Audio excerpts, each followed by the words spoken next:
नमस्कार विद्यार्थियों।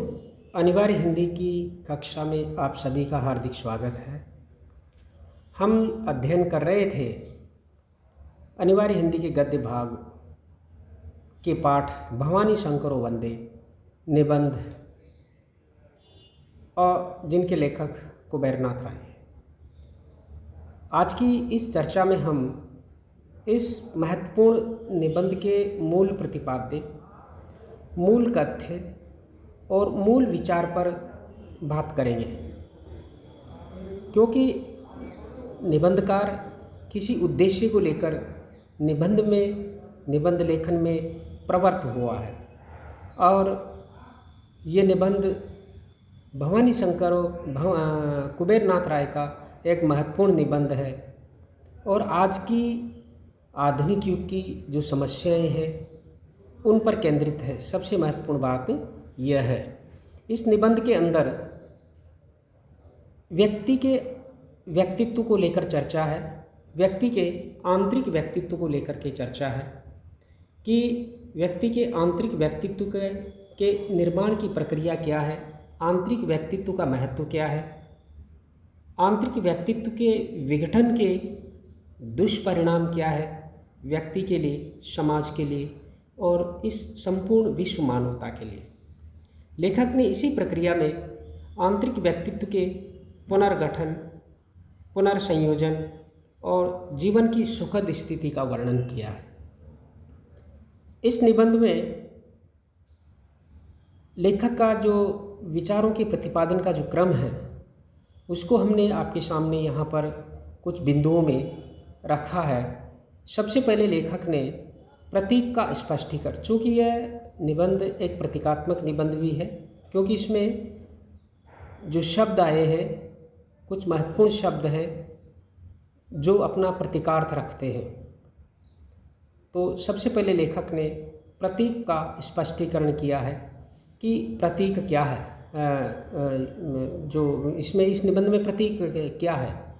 एक दर्पण शब्द का प्रयोग किया है और दर्पण का अर्थ है वह है व्यक्ति का आंतरिक व्यक्तित्व, कि जिस प्रकार से दर्पण के अंदर हम सामने होते हैं और जैसी आकृति प्रकृति होती है वैसी ही दर्पण दिखाता है, लेकिन जब दर्पण टूट जाता है तो वह दर्पण सामने के दृश्य को हूबहू नहीं दिखा पाता है, विकृत रूप में दिखाता है।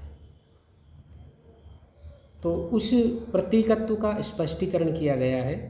फिर दूसरा बिंदु है इतिहास पुरुष के रुद्र गुणों द्वारा ढेलेबाजी, यानी कि इतिहास की क्रूर और द्रुत गति में व्यक्ति का आंतरिक व्यक्तित्व रुद्र गुणों की ढेलेबाजी से टूट गया है और टूटा दर्पण अर्थात मानस दर्पण का टूटना, और मानस दर्पण के टूटने से व्यक्ति के आंतरिक व्यक्तित्व का विखंडन, टूटना और बिखरना।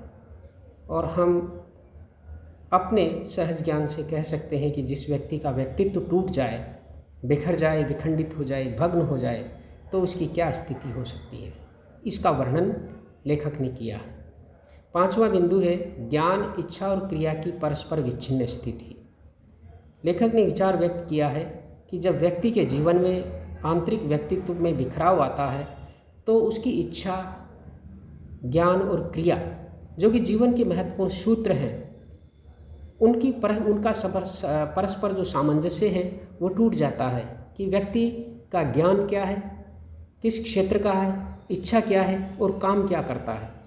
अर्थात ज्ञान के अनुकूल क्रिया नहीं करेगा, इच्छा के अनुकूल क्रिया नहीं करेगा तो व्यक्ति का जीवन सुखद नहीं बन सकता। अगला बिंदु है इसका जो परिणाम होता है मूल्य टेढ़े मेढ़े होने का भ्रम है, अर्थात जीवन मूल्यों के प्रति व्यक्ति में अनास्था पैदा होने लगती है। जब उसका आंतरिक व्यक्तित्व विखंडित हो जाता है तो क्या होता है, जीवन मूल्यों के प्रति, हमारे परंपरागत मूल्यों के प्रति, सांस्कृतिक मूल्यों के प्रति, सामाजिक मूल्यों के प्रति व्यक्ति में अनास्था पैदा होती है, वो उनका पालन भी नहीं करता है। आगे जो बिंदु है हताशा, निराशा और समाज में बढ़ता अवमूल्यन, कि आंतरिक व्यक्तित्व के विखंडन से, जीवन के प्रति आस्था के खत्म होने से समाज में हताशा बढ़ती है, निराशा बढ़ती है और समाज में अवमूल्यन बढ़ता है। मूल्यवान चीज़ों की कद्र घट जाती है।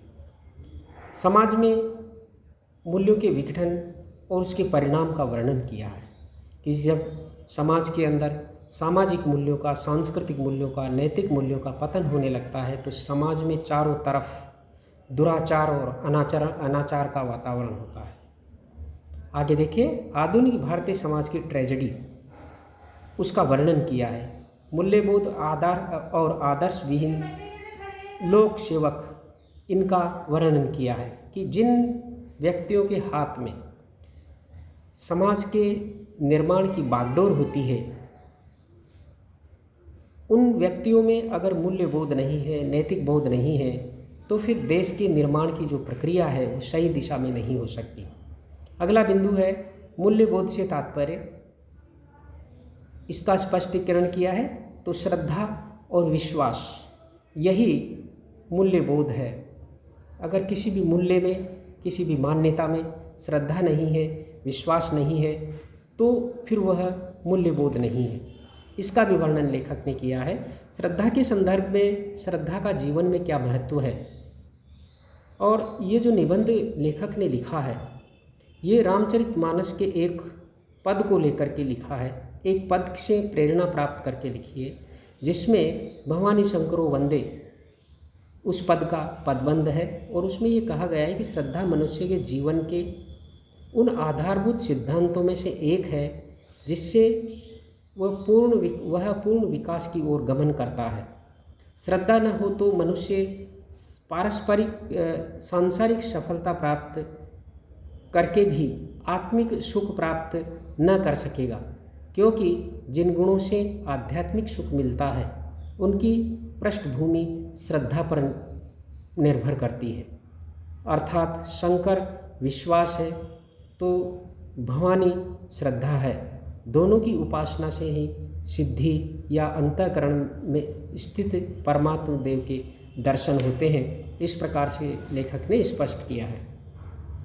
समाज में बढ़ते नाधर्मी चिंतन, विद्रोही, अनास्था, संशयशील, आत्महिंसा प्रवण तथा परहिंसा प्रधान चिंतन से ग्रस्त पीढ़ी की आलोचना की है, समाज की आलोचना की है, व्यक्तियों की आलोचना की है कि जिन व्यक्तियों में नाधर्मी चिंतन अर्थात हर सकारात्मक चीज़ के प्रति नकारात्मक दृष्टि रखना, यही नाधर्मी चिंतन है।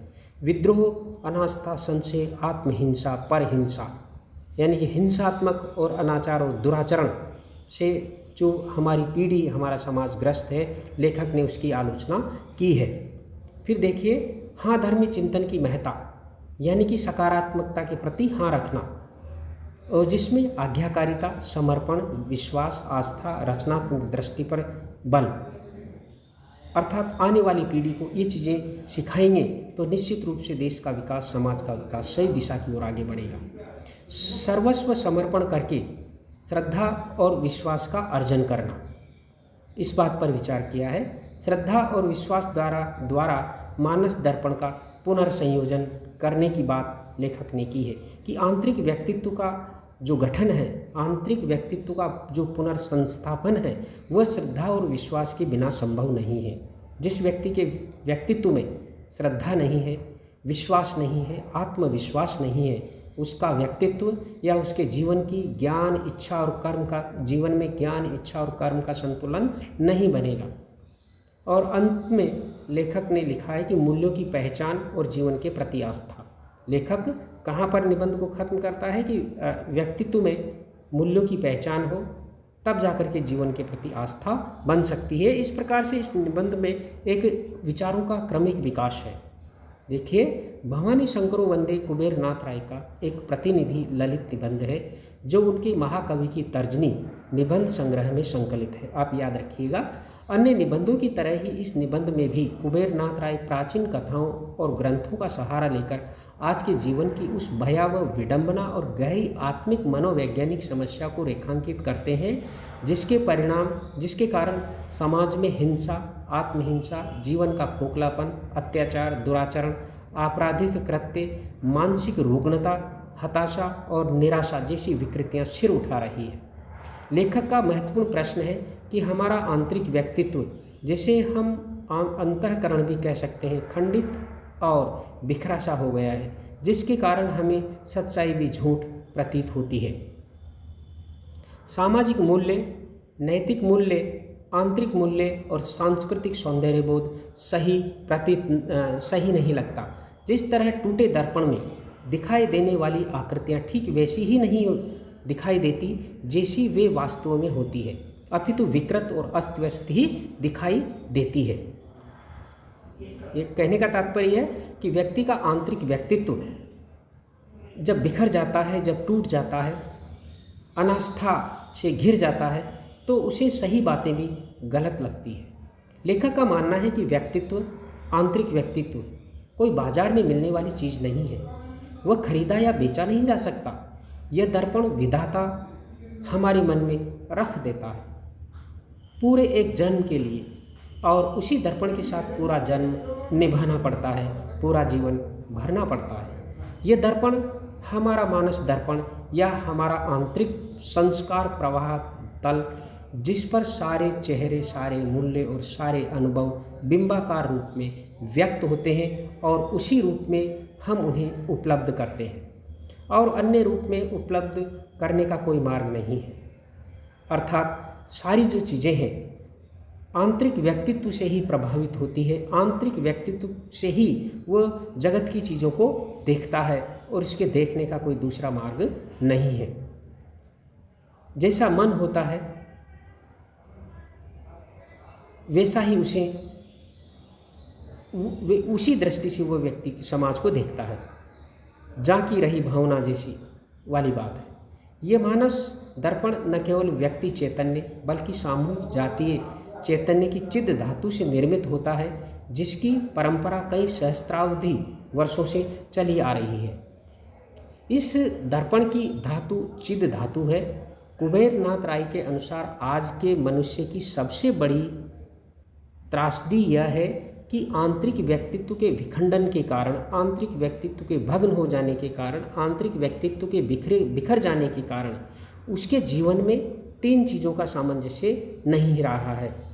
वो 3 चीज़ें हैं ज्ञान, इच्छा और कर्म या कि क्रिया। इच्छा का तात्पर्य श्रद्धा और विश्वास है, तो ज्ञान, इच्छा और क्रिया के बीच कोई संबंध नहीं रह गया है। जयशंकर प्रसाद ने भी कामायनी में स्पष्ट लिखा है। कामायनी आधुनिक युग का महत्वपूर्ण महाकाव्य है। उसमें उन्होंने लिखा है इसी समस्या पर विचार करते हुए कि ज्ञान दूर कुछ क्रिया भिन्न है, इच्छा क्यों पूरी हो मन की, एक दूसरे से मिल न सके, यह विडंबना है जीवन की।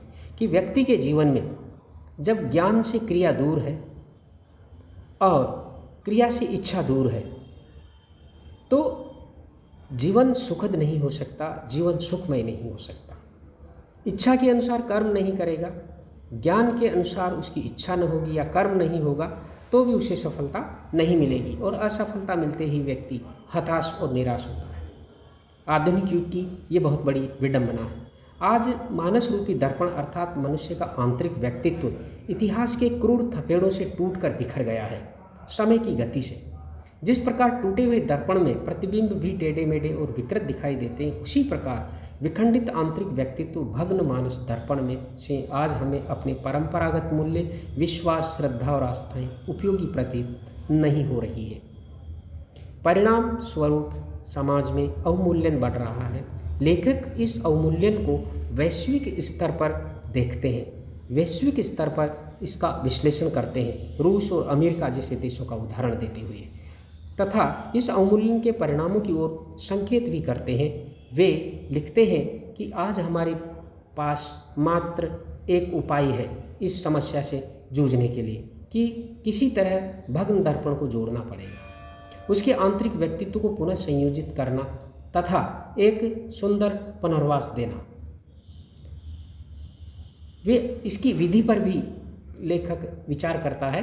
वे आगे जोर देकर कहते हैं कि मनुष्य के टूटे आंतरिक व्यक्तित्व का पुनः शांत स्वस्थ परिवेश में, शांत शिवलोक में, विरुजम विशुद्धम मनोभूमि में पुनर्वास देना ही आज की सर्वाधिक महत्वपूर्ण मनोवैज्ञानिक समस्या है। व्यक्ति का मानसिक उपचार आवश्यक है। लेखक ने भग्न आंतरिक व्यक्तित्व को एक प्रकार से वैश्विक स्तर की सामाजिक और मनोवैज्ञानिक समस्या के रूप में इंगित किया है।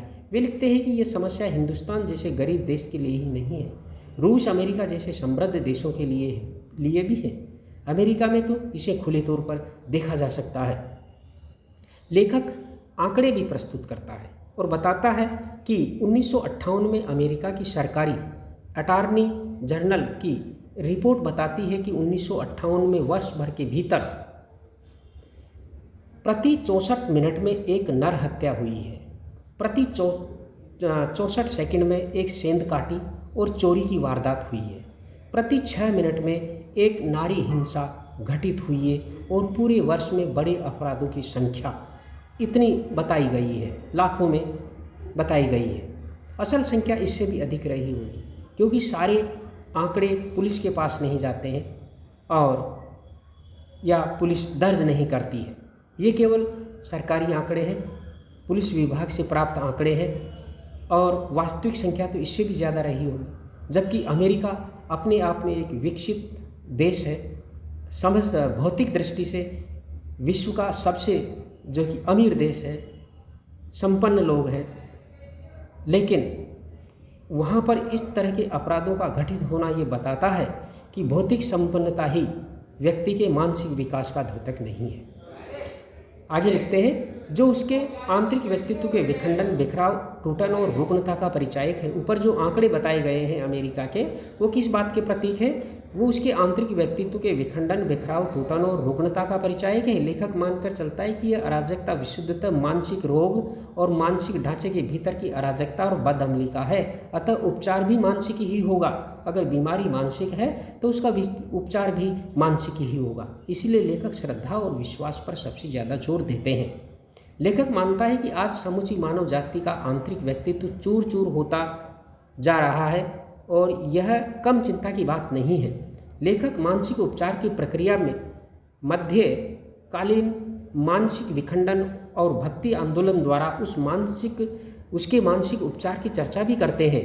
लेखक जैसा कि तुलसीदास है, कबीरदास है, जायसी है आदि संतों ने इस कार्य को बड़ी सहजता के साथ किया था और भारतीय समाज में पुनः आस्था, श्रद्धा और विश्वास का संचार हुआ था।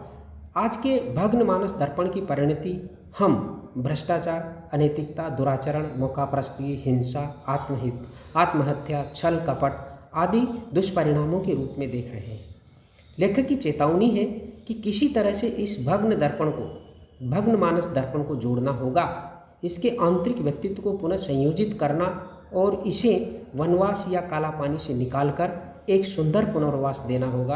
अर्थात मानस दर्पण को पुनर्संयोजित और पुनर्वास प्रदान करना होगा, अन्यथा फल होगा हताशा, आत्मघात अथवा आंतरिक व्यक्तित्व का अनंत निर्वासन। आंतरिक व्यक्तित्व नाम की कोई चीज़ नहीं रहेगी और समाज में अराजकता बढ़ जाएगी, समाज में रुग्णता बढ़ जाएगी। इसमें लेखक कर्म, ज्ञान और इच्छा के समन्वय तथा जीवन की मूल श्रद्धा, विश्वास और इच्छा शक्ति को सर्वाधिक महत्वपूर्ण मानते हैं। लेखक रामकथा और गोस्वामी तुलसीदास का उदाहरण देते हुए स्पष्ट करते हैं कि आज के व्यक्ति के पास जो ज्ञान है वह केवल तथ्यों का, आंकड़ों का ज्ञान है, जो आत्मसंपर्क और मूल्य संयुक्त नहीं है।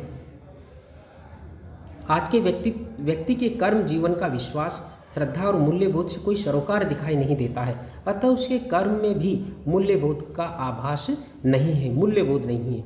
इसलिए उसके जीवन में बिखराव है, तनाव है, टकराव है, अनास्था है और अराजकता है। इन तत्वों के समावेश के कारण मनुष्य मानसिक रूप से असंतुलित और विकलांग हो गया है। उसका जीवन द्वंद्वों से भर गया है, इसलिए न उसके पास शांति है और न ही संतोष है। आज हम ये बात कहते हुए समाज में आसपास सुन ही लेंगे कि सब कुछ होते हुए भी मानसिक शांति नहीं है। भौतिक दृष्टि से सब सुख साधन है, फिर भी शांति नहीं है, मनोरोग बढ़ते जा रहे हैं। लेखक उसी बात पर विचार कर रहा है। आत्मतुष्टि के स्थान पर व्यक्ति आज आत्महिंसा का शिकार है। न उसके पास धर्म है, न नैतिक विवेक, इसलिए वह पूरी तरह दिग्भ्रमित है। लेखक देश की निर्माण प्रक्रिया की विसंगति के बारे में भी निडर होकर के बात करते हैं। वो कहते हैं कि आज आधुनिक भारतीय समाज की सबसे बड़ी त्रासदी यह है कि इसमें ज्ञान, इच्छा और क्रिया तीनों में परस्पर समन्वय नहीं है, स्थिति विच्छिन्न है। आज देश उनके द्वारा गढ़ा जा रहा है जो IAS है, लोक सेवक का इसमें कुछ भी हाथ नहीं है। यह अमला तंत्र प्रथम श्रेणी के छात्रों से ही आता है। इसके पास ज्ञान अर्थात सूचनाओं की कोश राशि तो बहुत सारी है, परंतु न तो बोध है और न ही उपस्थित बुद्धि, जो विदेशी गोरे शासकों में थी। इन्हें एक विशिष्ट मानसिकता से तैयार करके स्वार्थ की विशाल मशीनरी में लगा दिया जाता है और वो उसी उद्देश्य की पूर्ति में जीवन भर अपना जीवन खपा देता है। मानवीय सेवा का भाव उसमें नहीं रहता, समाज सेवा का भाव उसमें नहीं रहता। इनकी सारी निष्ठा कागजी कार्यवाही तक सीमित रहती है। इनकी कागजी कार्यवाही, खाना पूर्ति जिसे हम कहते हैं, उसमें लगा रहता है। यदि आलेख उल्लेख दुरुस्त है तो सब ठीक है उसकी दृष्टि में। इनका ज्ञान किसी मूल्य बोध पर आश्रित नहीं है, किसी आदर्श बोध पर आश्रित नहीं है। ये ले देकर आंकड़ों का बोध मात्र है। ब्यूरोक्रेसी के मूल्य बोध से रहित आंकड़ों के भ्रमजाल में फंसी व्यवस्था और देश की भावी पीढ़ी के लिए लेखक ने बहुत महत्वपूर्ण बात कही है कि उस पीढ़ी को जो आज कह सीख रही है, बच्चे जो कह सीख रहे हैं, उसे ये बताओ कि आज्ञाकारिता, आत्मसमर्पण, विश्वास, आस्था, रचनात्मक दृष्टि, हाँ धर्मी चिंतन, प्रणिपात अर्थात नमन, दूसरों के सामने झुकना और दूसरों के प्रति श्रद्धा का भाव रखना, ये चीज़ें भी महत्वपूर्ण हैं। इनसे ज़्यादा सुख मिलता है। यही व्यक्ति के जीवन के प्रति आस्था और रागात्मकता का भाव पैदा करते हैं। कर्म के प्रति समर्पण और जीवन के प्रति, सामाजिक और सामूहिक जीवन के प्रति उत्तरदायित्व का भाव पैदा करती है। और यही वो चीज़ है जो जीवन में बृहत्तर सिद्धियों के द्वार खोलती है, बृहत्तर सफलताओं के द्वार खोलती है। इसी में जीवन की सुखद स्थिति है, व्यक्ति, समाज और विश्व मानव की। कहने का तात्पर्य यह कि हमारी आधुनिक पीढ़ी आधुनिकता के भ्रमजाल में हमारे परंपरागत मानवीय और सांस्कृतिक चिंतन में निहित मूल्यों जो आज भी प्रासंगिक और उपयोगी है, उन्हें भूल चुकी है, नकार चुकी है, जबकि उनका महत्व सार्वकालिक है, सार्वभौमिक है। इन मूल्यों को खो देने से हमारा जीवन खोखला और आस्थाहीन हो गया है। जीवन के प्रति नकारात्मक दृष्टि महानतम मूल्यों की उपेक्षा के कारण ही पनपी है। यदि हमने उन मूल्यों को स्वीकार किया होता, उन्हें अपनाया होता, तो निश्चित रूप से आज जीवन में सकारात्मकता होती, रागात्मकता होती और पारस्परिक भाईचारा होता। निबंधकार कुबेरनाथ राय अपनी धारणा को पुष्ट करने के लिए द्वितीय विश्व युद्ध, जो कि मानव की हिंसात्मक और आंतरिक विखंडन, व्यक्तित्व के आंतरिक विखंडन की प्रवृत्ति का ही परिणाम था, के बाद की परिस्थितियों से उत्पन्न जर्मनी के प्रतिनिधि दार्शनिक कार्ल यास्पर्स के चिंतन और धारणा से करते हैं, जिसमें वे कहते हैं कि समर्पण, तृषा, आज्ञाकारिता और विश्वासकामिता मानव मन की उतनी ही स्थायी मानसिक आवश्यकता है या वासना है जितनी विद्रोह, अवज्ञा और ललकार युक्त संशय है। यानी कि व्यक्ति को ये ज्ञान दिलाने की आवश्यकता है कि अहिंसा का भाव, मानव सेवा का भाव भी उतना ही आनंदकारी है, बल्कि उससे भी ज़्यादा आनंदकारी है जितना कि हिंसा, विद्रोह, अवज्ञा। अर्थात किसी की आज्ञा को अगर हम मानते हैं तो वह भी उतना ही आनंद देती है, उससे भी ज़्यादा आनंद देती है जितना कि व्यक्ति को अवज्ञा से पैदा होती है। अतः हाँ धर्मी चिंतन को बढ़ावा देने से समाज में नैतिक और आंतरिक चैतन्य के सुगठित होने को बल मिलेगा। निबंधकार का महत्वपूर्ण संदेश है। कुबेरनाथ राय इस त्रासदी से बचने का एक ही उपाय मानते हैं, श्रद्धा और विश्वास का अर्जन और नैतिक मूल्यों के प्रति समर्पण।